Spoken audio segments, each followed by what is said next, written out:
दर्शकों को स्वागत है आपका विधि से एमटी न्यूज में। मैं हूं कृष्णकांत सिंह घारिया। अब देखते हैं दिन भर की खास खबरें। मौसमी परिवर्तन के चलते हुई प्रातः हल्की बूंदाबांदी, मौसम में घुली ठंडक, अलाव का लिए लोगों ने सहारा।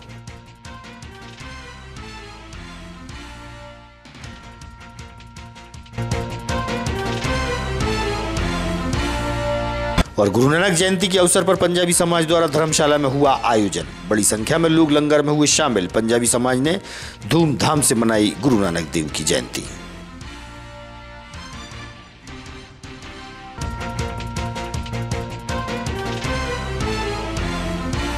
और जिला अस्पताल में मृतिका के शव को मर्चुरी रूम में रखवाने को लेकर हुआ विवाद, सीएसपी व टीआई ने पहुंचकर संभाला मोर्चा।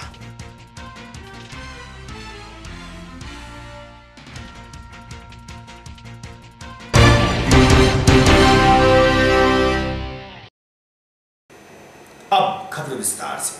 गुरु नानक जयंती के अवसर पर पंजाबी धर्मशाला में लंगर का आयोजन हुआ। पंजाबी समाज की महिलाएं, पुरुष और बच्चे बड़ी संख्या में शामिल हुए। वहीं सांसद प्रतिनिधि राकेश शर्मा सहित जनप्रतिनिधि भी शामिल हुए।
वाहिगुरु जी का खालसा, वाहिगुरु जी की फतेह। आज गुरु नानक देव जी का प्रकाश पर्व है। 555 साल शुरू हो गए तो 554 साल आज गुरु नानक देव जी के पूरे हुए, जिनका जन्म स्थान ननकाना साहिब है और अंतिम यात्रा भी उनकी करतारपुर पाकिस्तान में ही है। पूरे हिंदुस्तान में भ्रमण करने के बाद और भी कई जगह जाने के बाद गुरु नानक देव जी की ये कमाई है। उन्होंने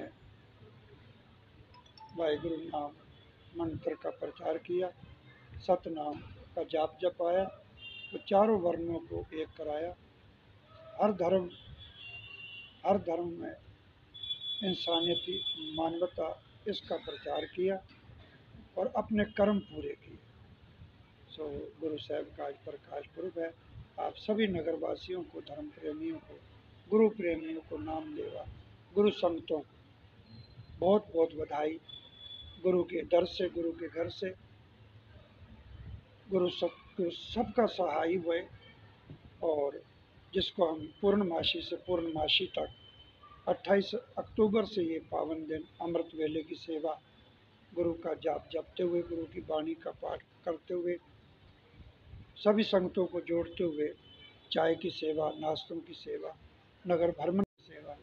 तो आज गुरु साहब के प्रकाश पर्व के दिन, जो परसों निशान साहब गुरु साहब के उनकी सेवा हुई और श्री अखंड पाठ साहब आरंभ हुए, जिनकी सच्चे पातशाह के कृपा से आज समाप्ति हुई। भोग था, उसके बाद गुरु का लंगर जो सेवादारों की तरफ से, मुखी जनों की तरफ से सभी सेवादारी गुरु रूप गुरु संगत की तरफ से चल रहा है, सेवा हो रही है। अटूट ये लंगर बरकरार। रात का भी जो दीवान गुरु साहब की कृपा से सजाया जाएगा, बच्चों को प्रोत्साहित किया जाएगा। जिन्होंने महीने भर हाजिरी भरी, सबका मान सम्मान किया जाएगा। तो आप सबको बहुत बहुत बधाई बधाई बधाई। गुरु साहब। गुरु नानक जयंती के अवसर पर मैं सभी को शुभकामनाएं देता हूं।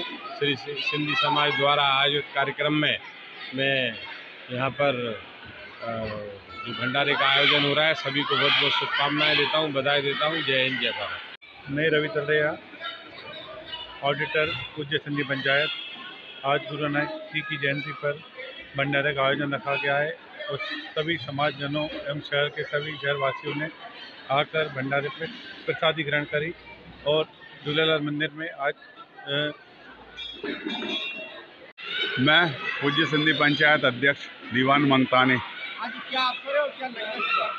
प्रतिवर्ष अनुसार हर साल की तरह गुरु नानक जयंती और प्रकाश पर्व पूरे सिंधी समाज द्वारा बड़े हर्षोल्लास के साथ मनाया जाता है।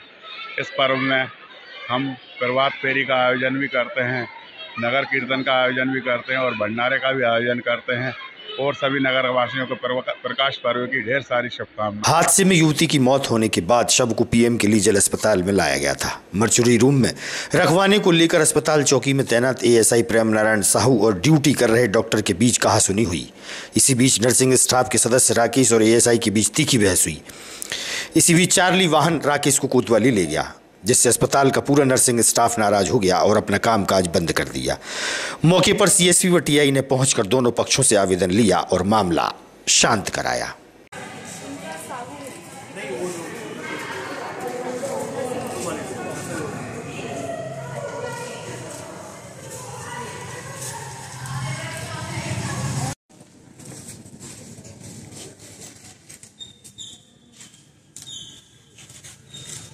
आप सभी लोग बाहर खड़े हुए हैं, ऐसे में क्या आप अभी काम करेंगे अंदर? नहीं, हम इमरजेंसी पेशेंट को ट्रीट करेंगे। हमारे कारण किसी मरीज को दिक्कत ना आना चाहिए केवल, लेकिन हम अपने उसके लिए अधिकार के लिए से कोई भी आएगा और हमारे स्टाफ को उठा के ले जाएगा या हमको उठा के ले जाएगा।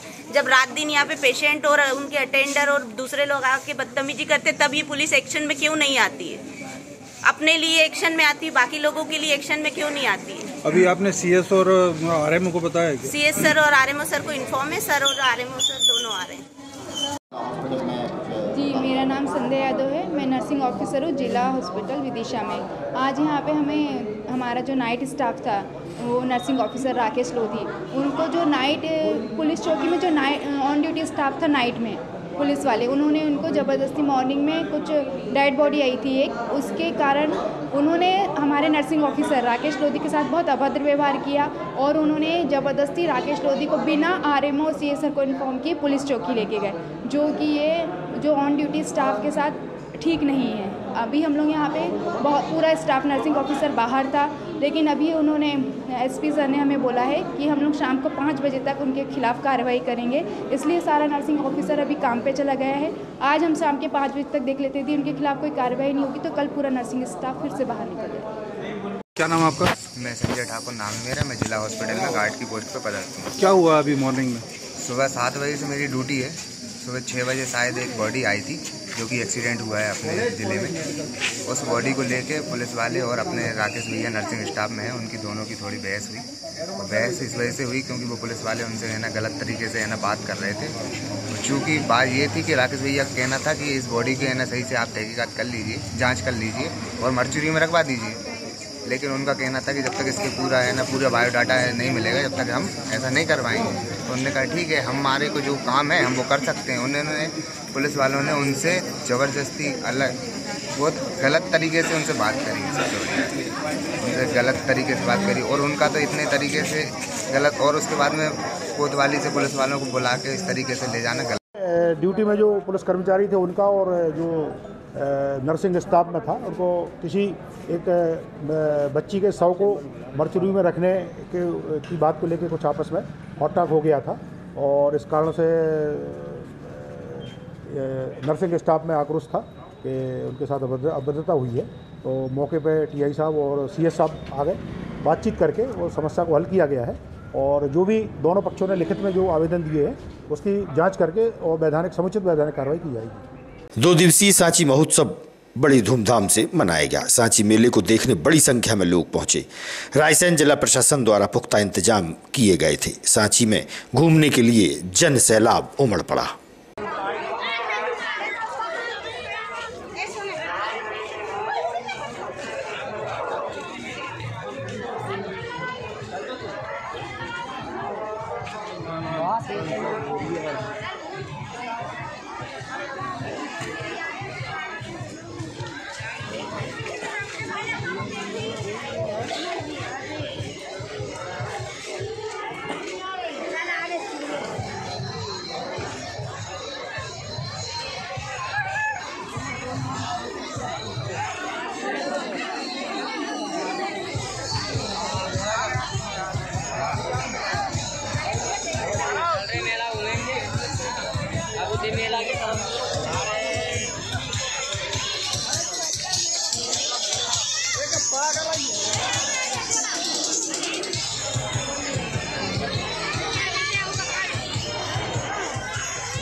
घूम के आते हैं चलो।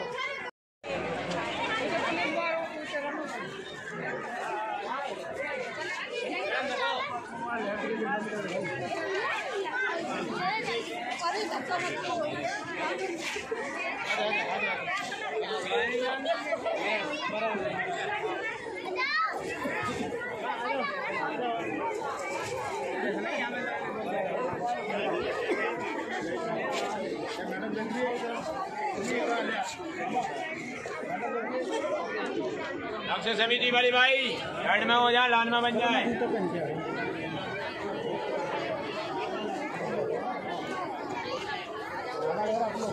कॉलोनी बस्तीनवाड़ी मोहल्ला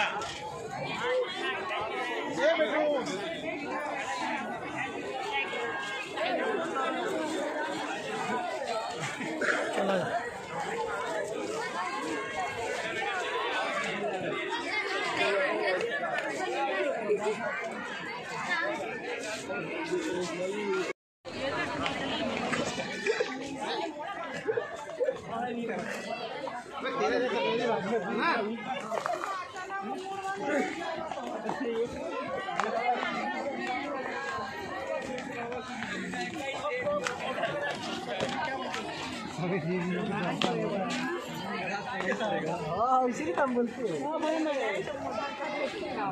मेरा आज जीवन सफल हुआ, कई देवियों के दर्शन कर दिए मैंने।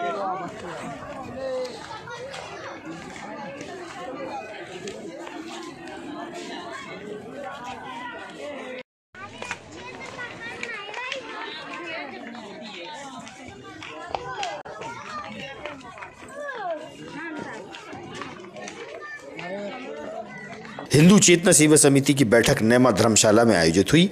महिलाओं के क्षेत्र में कार्य करने के लिए हिंदू चेतना नारी शक्ति का गठन किया गया। नारी शक्ति की जिलाध्यक्ष सुपर्णा सिंह राजपूत और जिला महामंत्री रश्मि सरवैया को बनाया गया। हांसुआ मंडल अध्यक्ष हेमलता प्रजापति, उपाध्यक्ष सुरेखा किरार को नियुक्त किया गया। नगर की सैकड़ों नारी शक्ति ने समिति की सदस्यता ग्रहण की। मम्मी भी क्या करती है, उनकी बात को वहीं दबा देती है और वो नहीं चाहती कि उनकी घर की बदनामी बाहर फैले और लोगों को जानकारी हो, जिसके कारण हमारी बच्चियों का शोषण लगातार होता चला जाता है। और शोषण में कोई बाहर का व्यक्ति नहीं करता, शोषण बच्चियों का या किसी भी लेडीज का शोषण कर रहे हैं उनके परिचित लोग, उनके आसपास के लोग और ऐसे लोग। आजकल एक और समस्या बहुत चल रही है, एक समूह की समस्या। भारत देश में जो समूह बांट रहे हैं, समूह क्या करते हैं, पहले 1000 देते, फिर 2000 देते, फिर 5000, 10,000, 50,000 और लगातार वो इसकी क्वांटिटी बढ़ाते जाते हैं, जिसके माध्यम से क्या होता है कि बाद में जब महिलाएं 5,000, 10,000 तक तो देती, लेकिन लाखों रुपए उनके ऊपर कर चढ़ जाता है, तब वो जो सर आते हैं, जो कंपनी के लोग आते हैं, उनसे पूछते हैं भैया मैं क्या करूं। तो इस बहाने से कंपनी के लोग उनका शारीरिक शोषण भी करते हैं। यदि आप लोगों को किसी भी समूह से कोई दिक्कत हो रही हो या कोई भी समूह का कोई व्यक्ति हमारी किसी बहनों को किसी भी गरीब बस्ती में परेशान करता हो, प्रताड़ित करता हो, यदि उसका शारीरिक शोषण भी करता हो तो आप लोग हम लोगों को बताएं, हम उसके खिलाफ सख्त से सख्त कार्रवाई करेंगे, चाहे वो कर्जे की बात हो, चाहे शारीरिक शोषण की बात हो, अथवा कोई बात हो। इसलिए अपने बच्चियों पर भी पूरी आप निगाह रखें। आजकल नितिन जी ने बताया था लव जिहाद का ही मामला चल रहा है, धर्मी लोग क्या करते हैं, आप लोग अच्छे अच्छे स्कूल कॉलेजों में बच्चियों को पढ़ा रहे हैं, सोच रहे हैं कि वो तो बादशाह स्कूल गवर्नमेंट होता, तमाम बड़े बड़े नामी ग्रामी स्कूलों में जा रही है। आपने तो ऑटो करा, ऑटो वाले देखा नहीं वो किस जाति का है, किस धर्म का है, और उसने यहाँ से बच्चियों को बिठाना और फिर इसके बाद सीधे स्कूल न ले जाते हुए स्कूल के बेटे में 4 पान की दुकान, 4 चाय के होटल पे अपनी गाड़ी को रोक देता है। वहां पर हमारे जो विधर्मी लोग हैं, वहां पर उस ऑटो वाले के दोस्त रहते हैं, वो आके खड़े हो जाते हैं और वो धीरे धीरे उससे 5 मिनट बातें करते हैं, बातें करते हुए अंदर झांकते हैं, बच्चियों की तरफ निगाह डालते हैं। देखने के बाद धीरे धीरे वो मालूम करते हैं इंदिरा कॉम्प्लेक्स में रहती है, वैशाली नगर में रहती है, अथवा अरियन प्यार में किस मोहल्ले में, धीरे धीरे उनके एड्रेस जान लेते हैं, मोबाइल नंबर ले लेते हैं और उन्हें ट्रेस करने के बाद उनको पीछा करने लगते हैं, जिससे फिर धीरे धीरे वो बच्चियां उनके संपर्क में जाती है। बड़ी अच्छी अच्छी गाड़ियां लाएंगे, भले ही वो मैकेनिक हो, भले ही पानी की कुंडी चलाते हो, पर धीरे धीरे उनके संपर्क में आने के बाद वो गलत कार्यों में लिप्त हो जाते हैं। तो उस सब के खिलाफ भी हमको पूर्णतः सजग रहना है, अपनी बच्चियों को भी सजग करना है, अपना ऑटो वाला की जाति का उसका भी ध्यान रखना है। हो सके यदि माता पिता फ्री हो तो खुद ही स्कूल छोड़ने जाए, स्कूल से लेने जाए, कोचिंग छोड़ने जाए, कोचिंग से लेकर आए। इन सब के भी खिलाफ हमारी समिति लगातार माता की भूमि माता की भूमि माता की बहुत इधर से जवाब भूमि माता की, भारत माता की, भारत माता की, वंदे वंदे भूमि माता की, नारी शक्ति की, भूमि माता की, भूमि माता की, भारत माता की, वंदे वंदे। रंगई हनुमान मंदिर के सामने वाली सुअखेड़ी और भौरघाट की दयनीय रोड को सुधारने का कार्य तेजी से चल रहा है। पिछली बरसात में उक्त सड़क से आवागमन खतरों से भरा होता था, लेकिन अब यहां पर आरसीसी रोड का निर्माण चल रहा है और आवागमन यहां से सुगम होगा।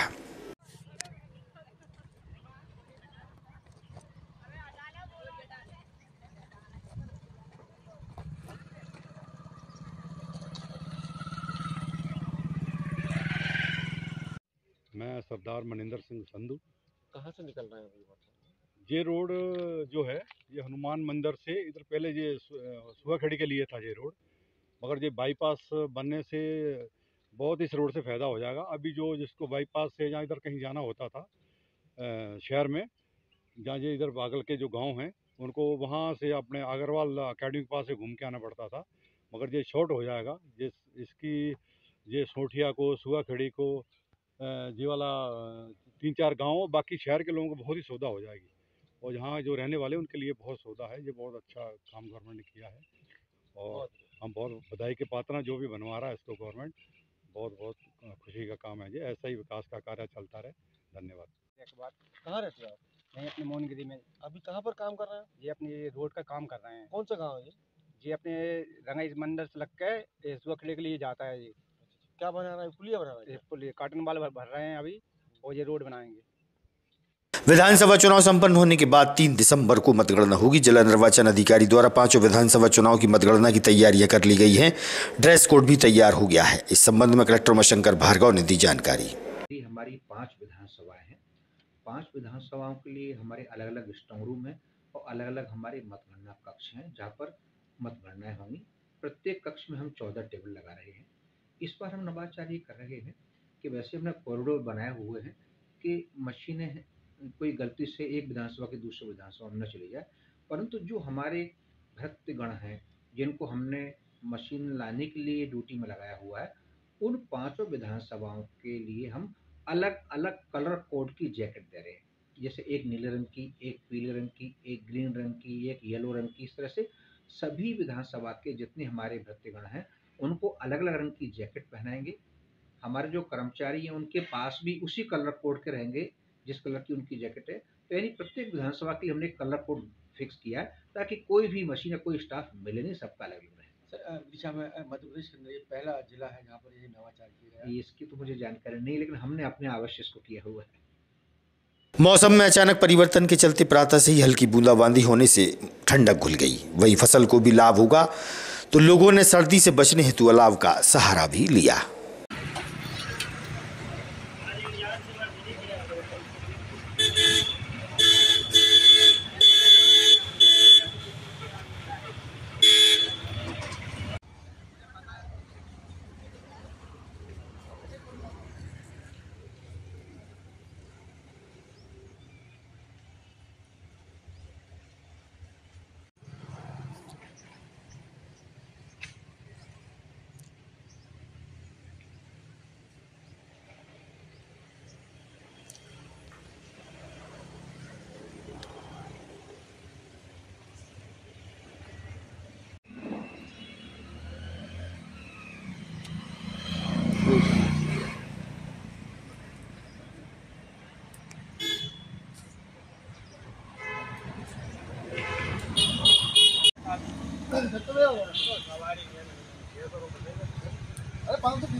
आज की खबरों को देते हैं पर विराम। आगामी खबरों के लिए आप देखते रहिएगा विदिशा EMT न्यूज।